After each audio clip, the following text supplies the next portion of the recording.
கர்த்தராகிய இயேசு கிறிஸ்துவின் நாமத்தினாலே உங்கள் அனைவருக்கும் அன்பின் வாழ்த்துதலையும் வணக்கத்தையும் தெரிவித்துக் கொள்கின்றோம். அன்பானவர்களே, கடந்த வீடியோவிலே மனிதன் இருதயத்திலிருந்துதான் காரியத்தை அறிந்து கொள்கிறான், மனிதன் இருதயத்திலிருந்துதான் ஜெபிக்கின்றான், மனிதன் இருதயத்திலிருந்துதான் தியானிக்கிறான் என்று சொல்லி நாம் தியானித்தோம். இந்த நாளிலும் மனிதன் இருதயத்திலிருந்துதான் விசுவாசிக்கிறான் என்று சொல்லி தியானித்து இந்த தலைப்பின் செய்தியை நாம் நிறைவு செய்வோம். வாசிப்போம். ரோமர் புஸ்தகம் 10ஆம் அதிகாரம் 9வது வசனம். கர்த்தராகிய இயேசுவை நீ உன் வாயினாலே அறிக்கையிட்டு தேவன் அவரை மரித்தோரிலிருந்து எழுப்பினார் என்று உன் இருதயத்திலே விசுவாசித்தால் ரட்சிக்கப்படுவாய். அன்பானவர்களே, இந்த வசனம் சொல்கிறது உன் இருதயத்தில் விசுவாசித்தால் ரட்சிக்கப்படுவாய் என்பதாக. ஒரு மனிதன் ரட்சிப்பை பெற வேண்டுமேயானால் அந்த மனிதன் தன் இருதயத்திலே விசுவாசிக்கக்கூடியவனாக காணப்பட வேண்டும். ரட்சிப்பு என்றால் என்ன? ஒரு மனிதனால் விட முடியாத பாவத்திலிருந்து விடுதலை பெறுவதும், அந்த மனிதன் செய்த பாவத்தின் நிமித்தம் அவனுக்கு கிடைக்க வேண்டிய தண்டனையிலிருந்து மீட்கப்படுவதுமே ரட்சிப்பாகும். இந்த ரட்சிப்பை பெற்றால் மாத்திரமே அந்த மனிதனுடைய பெயர் ஜீவ புஸ்தகத்திலே எழுதப்பட்டிருக்கும். அந்த மனிதனே தேவனுடைய ராஜ்யத்திலே பிரவேசிக்கக்கூடியவனாக காணப்படுவான். இப்படிப்பட்ட ரட்சிப்பை தேவன் மனிதன் மீது கொண்ட அன்பின் நிமித்தமாக இலவசமாக கிருபையாக ஒரு மனிதனுக்கு அவர் அருளுகிறார். அந்த ரட்சிப்பை அவன் பெற்றுக்கொள்ள வேண்டுமேயானால் அவன் இருதயத்திலே விசுவாசிக்கக்கூடியவனாக காணப்பட வேண்டும். விசுவாசம் என்றால் என்ன? வேதம் சொல்லுகிறது. எபிரேயர் புஸ்தகம் 11ஆம் அதிகாரம் 1வது வசனம். விசுவாசமானது நம்பப்படுகிறவரின் உறுதியும் காணப்படாதவைகளின் நிச்சயமாயிருக்கிறது. 2 காரியங்கள் சொல்லப்பட்டிருக்கிறது. ஒன்று, நம்பப்படுகிற உறுதியும், 2வது காணப்படாதவைகளின் நிச்சயமாய் இருக்கிறது என்பதாக. நம்பப்படுகிற உறுதியும் என்று சொல்லப்படும் போது நம்முடைய எதிர்காலங்களை குறித்து நாம் கவலைப்படாமல், என் காலங்கள் கர்த்தருடைய கரத்தில் இருக்கிறது, நான் நம்புகிறது அவராலே வரும் என்று அவரையே சார்ந்திருப்பதாகும்.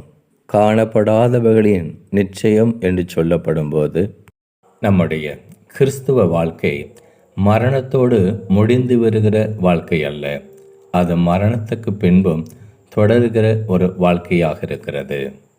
ஆண்டவராகிய இயேசு கிறிஸ்து தம்முடைய போதனைகளை அவர் சொல்லும் பொழுது, என்னை விசுவாசிக்கிறவன் மரித்தாலும் பிழைப்பான் என்று ஆண்டவர் சொல்லியிருக்கிறார். ஆண்டவராகிய இயேசு கிறிஸ்து எப்படி மரித்து 3ஆம் நாளிலே மகிமையோடே உயிர்த்தெழுந்தாரோ, அதே போன்று அவரை விசுவாசிக்கிறவனும் மரித்தாலும் உயிர்த்தெழும் நாளிலே அவனும் உயிரோடு கூட எழுந்திருப்பான்.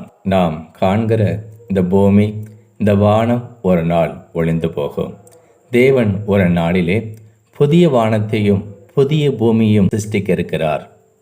அந்த நாளிலே தேவன் ஆளுகை செய்யக்கூடியவராக இருப்பார். அந்த ஆளுகை எப்படிப்பட்டதாக இருக்கும் என்றால், வேதம் சொல்லுகிறது, ஓநாய் ஆட்டுக்குட்டியோடே தங்கும் என்பதாக சொல்லப்பட்டிருக்கிறது. பசுவும் கரடியும் கூடி மேயும் என்பதாக சொல்லப்பட்டிருக்கிறது. இவைகளை நம்முடைய கண்களினால் நாம் கண்டதில்லை. ஆனாலும் ஒரு நாள் நம்முடைய கண்கள் இவைகளை காணும் என்று விசுவாசிப்பதே காணப்படாதவைகளின் நிச்சயமாயிருக்கிறது. அன்பானவர்களே, வேதம் சொல்லுகிறது, தேவனிடத்தில் சேருகிறவன் அவர் ஒன்றென்றும் தம்மை தேடுகிறவர்களுக்கு பலன் அளிக்கிறவர் என்றும் விசுவாசிக்க வேண்டும் என்பதாக. அன்பானவர்களே, பழைய ஏற்பாடு காலத்திலே ஒரு மனிதன் தேவனுடைய வழிநடத்துதலையும் அவருடைய ஆசீர்வாதங்களையும் தன் வாழ்விலே பெற்று அனுபவிக்க வேண்டுமேயானால் அந்த மனிதன் தேவனுடைய ஜனமாக காணப்பட வேண்டும். எப்பொழுது அந்த மனிதன் தேவனுடைய ஜனமாக காணப்படுவானே என்றால், ஆண்டவர் தம்முடைய ஜனத்திற்கு உண்டு பண்ணின விருத்த சேதனங்கிற அந்த உடன்படிக்கையை விசுவாசித்து அவன் பண்ணிக்கொள்ளும் பொழுது அவனும் தேவனுடைய ஜனமாக காணப்பட்டு தேவ ஜனத்திற்குரிய ஆசீர்வாதங்களை பெற்று வாழக்கூடியவனாக அவன் காணப்படுவான். அதே போன்று புதிய ஏற்பாடு காலத்திலே கிறிஸ்து அருளும் ஆவிக்குரிய ஆசீர்வாதங்களையும் மறுமைக்குரிய ஆசீர்வாதங்களையும் ஒரு மனிதன் பெற்று அனுபவிக்க வேண்டுமேயானால் அந்த மனிதன் தேவனுடைய பிள்ளையாக காணப்பட வேண்டும். ஏனென்றால் தேவன் தம்முடைய பிள்ளைகளுக்கு ஆசீர்வாதங்களை வழங்கக்கூடியவராக இருக்கிறார். இப்பொழுது ஒரு மனிதன் தேவனுடைய பிள்ளையாக காணப்படுவானே என்றால், யோவான் சுவிசேஷம் 1ஆம் அதிகாரம் 12வது வசனத்தை நாம் வாசித்து பார்க்கும் பொழுது, அவருடைய நாமத்தின் மேல் விசுவாசம் உள்ளவர்களாய் அவரை ஏற்றுக்கொண்டவர்கள் எத்தனை பேர்களோ அத்தனை பேர்களும் தேவனுடைய பிள்ளைகளாகும்படி அவர்களுக்கு அதிகாரம் கொடுத்தார் என்பதாக சொல்லப்பட்டிருக்கிறது. ஒரு மனிதன் தேவனை தன் இருதயத்திலே விசுவாசிப்பது நிமித்தமே அவன் தேவனுடைய பிள்ளையாக காணப்படுகின்றான். அவருடைய பிள்ளையாக காணப்படுகிற மனிதனை தேவனுடைய ஆசீர்வாதங்களை பெற்று வாழக்கூடியவனாக காணப்படுவான். வேதாகம புஸ்தகத்திலே மத்தேயு சுவிசேஷம் 15ஆம் அதிகாரத்திலே ஒரு சம்பவத்தை குறித்து நாம் வாசிக்கின்றோம். கானானிய ஸ்திரீ ஆண்டவரிடத்தில் வந்து தன் மகள் பிசாசினாலே கொடிய வேதனைப்படுகிறாள், நீர் எனக்கு உதவி செய்ய வேண்டும் என்று ஆண்டவரிடத்தில் கேட்கிறதை அந்த பகுதியிலே நாம் வாசிக்கின்றோம்.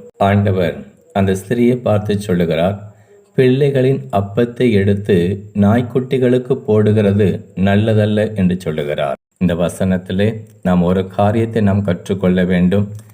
தேவன் தம்முடைய பிள்ளைகளுக்கு அற்புதத்தையும் சுகத்தையும் விடுதலையும் கொடுக்கக்கூடியவராக இருக்கிறார். கானானிய ஸ்திரீ ஆண்டவருக்கு பிரயோத்தரமாக சொல்லுகிறாள், அதற்கு அவள், மெய்தான் ஆண்டவரே, ஆகிலும் நாய்க்குட்டிகள் தங்கள் எஜமானின் மேஜையிலிருந்து விழும் துணிக்களை தின்னுமே என்றாள். இயேசு அவளுக்கு பிரயோத்தரமாக, ஸ்திரியே, உன் விசுவாசம் பெரியது, நீ விரும்புகிறபடி உனக்கு ஆக கடவுது என்றார். அந்நேரமே அவள் மகள் ஆரோக்கியமானாள் என்பதாக சொல்லப்பட்டிருக்கிறது. அன்பானவர்களே, ஆண்டவராகிய இயேசு கிறிஸ்து இந்த கானானிய ஸ்திரியை பார்த்து சொல்லுகிறாள், உன் விசுவாசம் பெரியது என்று அவர் சொல்லுகிறார். அந்த கானானிய ஸ்திரீ ஆண்டவர் மீது வைத்திருந்த அந்த விசுவாசமே இந்த கானானிய ஸ்திரியை அவருடைய பிள்ளையாக மாற பண்ணினது. ஆகவே அந்த விசுவாசத்தின் நிமித்தம் தேவனுடைய பிள்ளைகளுக்கான ஆசீர்வாதங்களை இவள் பெற்றுக்கொள்ளுகிறதை இந்த பகுதியிலே நாம் வாசிக்கின்றோம். ஆம் அன்பானவர்களே, இதே போன்று நம்முடைய வாழ்விலும் தேவனுடைய ஆசீர்வாதங்களை நாம் பெற்று அனுபவிக்க வேண்டுமேயானால் நீங்களும் நானும் அவருடைய பிள்ளையாக நாம் காணப்பட வேண்டும். எப்பொழுது நீங்களும் நானும் அவருடைய பிள்ளையாக காணப்படுவோம் என்றால் அவர் நாமத்தின் மீது விசுவாசம் வைக்கும் பொழுது மாத்திரமே நீங்களும் நானும் அவருடைய பிள்ளையாக காணப்படுகின்றோம். அன்பானவர்களே, நம்முடைய இருதயம் விசுவாசிக்கின்ற இருதயமாக காணப்படுகிறதா அல்லது அவ்விசுவாசிக்கிற இருதயமாக காணப்படுகிறதா? நாமே சிந்தித்து பார்ப்போம். நம்முடைய இருதயத்தில் காணப்படும் அந்த அவ்விசுவாசம் நீங்கி விசுவாசிக்கிற ஒரு இருதயம் நமக்குள்ளே காணப்பட வேண்டுமேயானால் நாம் என்ன செய்ய வேண்டும்? மாட்களின் சுவிசேஷம் 9வது அதிகாரத்திலே ஒரு தகப்பன் தன் மகனுக்குள்ளாக காணப்பட்ட ஊமையும் செவிடுமான ஆவியை துரத்தி விடும்படியாக ஆண்டவரிடத்திலே தன் மகனை அழைத்து கொண்டு வந்து, எங்கள் மீது மனதிறங்கி ஏதாவது செய்யக்கூடுமானால் செய்யும் என்று சொல்லி ஆண்டவரிடத்திலே வேண்டிக் கொண்ட பொழுது ஆண்டவர் அந்த மனிதனை பார்த்து சொல்லுகிறார், நீ விசுவாசிக்க கூடுமானால் ஆகும் என்று ஆண்டவர் சொல்லுகிறார். அதை கேட்ட அந்த தகப்பன், விசுவாசிக்கின்றேன் ஆண்டவரே, என் அவிசுவாசம் நீங்கும்படி எனக்கு உதவி செய்யும் என்று கண்ணீரோடே சத்தமிட்டு சொல்லுகிறதை அந்த பகுதியிலே நாம் வாசிக்கின்றோம். இந்த தகப்பன் ஆண்டவர் தமக்கு உதவி செய்யும்படியாக வேண்டிக் கொண்டபடினாலே தேவன் இந்த தகப்பனுக்குள்ளாக காணப்பட்ட அவிசுவாசத்தை நீக்கி இவனுக்குள்ளாய் ஒரு விசுவாசிக்கத்தக்க இருதயத்தை கொடுத்து அவன் குமாரனுக்கும் விடுதலை கொடுக்கிறது மாத்திரமல்ல, அந்த பிசாசு இனி அவனுக்குள்ளே போகாதபடி ஆண்டவர் கட்டளையிடுகிறதையும் அந்த பகுதியிலே நாம் வாசிக்கின்றோம். ஆம் அன்பானவர்களே, நமக்குள்ளும் இப்படிப்பட்ட அவிசுவாசம் காணப்படுமேயானால் இந்த நாளிலும் ஆண்டவர் சமூகத்துக்கு முன்பாக வந்திருக்கிற நாம், ஆண்டவரே, எனக்குள்ளாக காணப்படுகிற அந்த அவிசுவாசத்தை எடுத்து போட்டு எனக்கும் ஒரு மெய்யான விசுவாசத்தை இந்த நாளிலே தந்து அருள் புரிந்தருளும் என்று சொல்லி தலைகளை தாழ்த்தி ஜெபிப்போமா.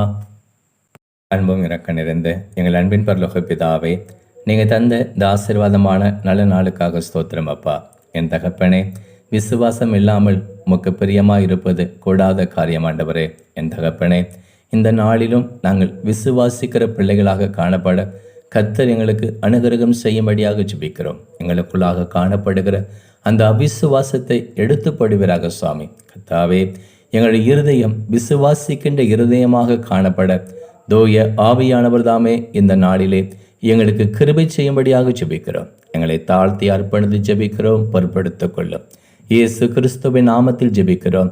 ஜெபங்கேளும் நல்ல பிதாவே. ஆமென்.